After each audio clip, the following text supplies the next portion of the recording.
নমস্কার, আমি makeup artist সমর্পিতা। দিনটা ছিল 26শে নভেম্বর। সকাল সকাল ঘুম থেকে উঠে আমার এই দ্বিচক্র যানটিকে নিয়ে চলে গেলাম পড়াতে।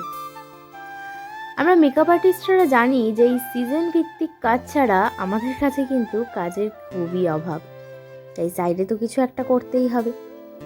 এই সকাল সকাল টিউশন পড়িয়ে চলে আসলাম কিন্তু বাড়ি। এসে খাওয়া দাওয়া করে নিজে রেডি হয়ে আমার এই ব্যাগটাকে কিন্তু গুছিয়ে নিলাম ভালো করে, যে সব কিছু ঠিকঠাক আছে কিনা।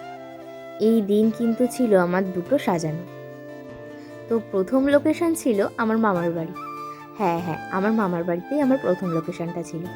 আর মামার বাড়ি যাব ভাত না খেয়ে কাজে বসে যাব, তাই কিন্তু প্রথমেই ভাত খেয়ে নিলাম। আর এই দিন আমার ছোটো মামি আমার কাছে সেজেছিল, তাই ছোটো মামিকে রেডি করে দিয়ে চলে গিয়েছিলাম আমার সেকেন্ড লোকেশনে। আমার পরের মেকআপের ভিডিওটাও কিন্তু খুব তাড়াতাড়ি আসছে, সবাই সাথে থেকো। দেখা হচ্ছে পরবর্তী ভিডিওতে।